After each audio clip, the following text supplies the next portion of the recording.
আসতেই চাই না মা। আর ওই দিকটা তোমরা গ্রামের একটা ছেলের সাথে আমার বিয়ে ঠিক করে ফেলছো, তারপর মানিক মানে যার গা থেকে আমার গরুর গন্ধ আসে, পছন্দ করি না মা, আমি করি না। আমি শহরে থাকা একটা মেয়ে আম্মা, আমার সাথে মানিকের কোনো দিক দেওয়া যায়? হ্যাঁ, কোনো দিক দিয়ে? আম্মা আমি কিন্তু তোমাদের কারো কথা শুনবো না। তোমরা যদি তারপর আমাকে জোর করছো না, আমি কিন্তু বিষ খাবো। বিষ খাবা? এই নাও বিষ, হয় তুমি খাও নাহলে আমি খাই। আমি যা করতেছি সবার ভালোর জন্য করতেছি, এটাই আমার সিদ্ধান্ত চূড়ান্ত। সবাইরে বলা হয়ে গেছে, এখন এই কথার কোনো নড়চড় হবে না। আজকেই বিয়া। সত্যি করে কত আমারে, তুমি সবকিছু জানতা না? এর জন্য তো রাস্তায় দাঁড়াচ্ছিল গরু নিয়ে না, আমার জন্য? সত্যি করে ঘুমো, সত্যি করে কইতেছি, আসলে কিছু জানতাম না আমি। চাচা কালকে কইছে একবার খেলে। চাচা কইছে তুমি নাচতে নাচতে রাজি হয়ে গেছো? হ্যাঁ আচ্ছা তুই আমার কত এই যে তোর লোক আমার কখনো যায়? কোনো দিক দিয়ে যায়? ক যায় না? এটা তো ঠিকই কথা কইছো, এটা তো যায় না। মনের মধ্যে অনেক রং লাগছে না?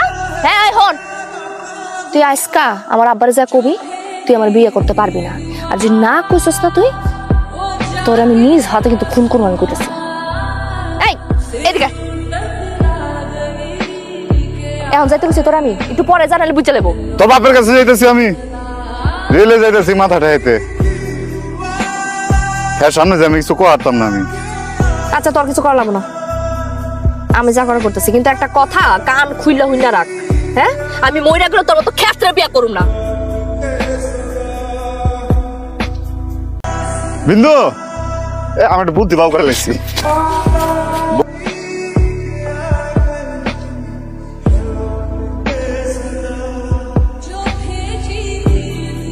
কি করছি বলো sir?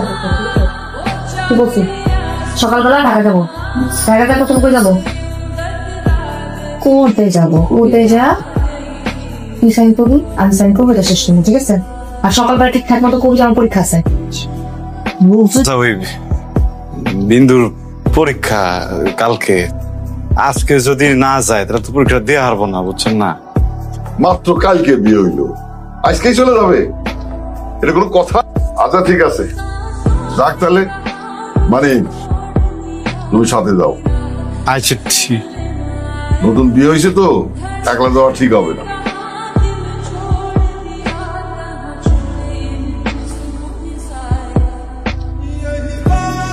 Baby, I missed you so much. I missed you too. বাবা যেমন একটা কাজ করবে আমি না স্বপ্নেও ভাবি না। It's okay, baby. Now you're in Dhaka. তোমার এখন আর ভয়ের কিচ্ছু নেই, আমি তো আছি। শোনো, আমি কাজে অফিসে সব ঠিকঠাক করে রেখেছি।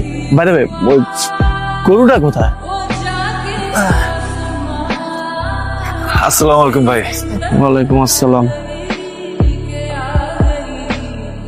ডিভোর্স পেপার সাইন করার পরে ল অনুযায়ী 3 মাস সময় দেয় এরা, কিন্তু এর মধ্যে মিউচুয়াল না হলে অটোমেটিক ডিভোর্স অ্যাক্টিভ হয়ে যায়। 3 মাস? আরে সমস্যা কোথায়? তোমাদের তো আর মিউচুয়াল হচ্ছে না। এই কয়েকটা দিন তুমি তোমার হোস্টেলে থেকে যাও, 3 মাস পার হয়ে গেলে তারপর আমরা বিয়ে করে ফেলবো। ইন দ্য মিন টাইম আমি বাসা ম্যানেজ করে ফেলবো। তাহলে তো ভালোই হইলো। বিন্দু আমি তাহলে বাইতে যাই। তুই বাইতে জায়গা মানে কি? তুই যদি চলে যাস আবার সবকিছু বুঝে যাবে না। শোন, ডিভোর্স না হওয়া পর্যন্ত আর আমাদের বিয়ে না হওয়া পর্যন্ত তুই এখান থেকে কোথাও যাবি না। হ্যাঁ মানে তোমাকে আমাদের সাথেই থাকতে হবে। ও বেব, সে কতক্ষণ ধরে ওয়েট করছি আমি। আচ্ছা শোনো, আজকে আমি তোমাকে আমার কিছু ফ্রেন্ড আর কাজিনের সাথে মিট করবো, তাহলে বাসায় কথা বলতে আমাদের খুব ইজি হবে। তাই? হ্যাঁ ঠিক আছে চলো। কি পরে আছো? কেন? 3 পিস সুন্দর না? Babe, you know about my family. আমার কাজিনরা কত smart, you have no idea. And we are getting married. তোমাকে আরো স্মার্ট হতে হবে। আমি তাহলে চেঞ্জ করে আসবো? No. আচ্ছা আচ্ছা শোনো না, একটা মিনিট দাঁড়াই, ওই মানিককে আসতে বলছি তো, ও চলে আসবে এখন। মানিক? ও আমাদের সাথে গিয়ে কি করবে? আচ্ছা বেচারা আমার জন্য রয়ে গেল না, একা একা কি করবে বলো? এই জন্য আমি বললাম যে আমাদের সাথে থাকো, একটু ঘুরতে পারলো আর কি।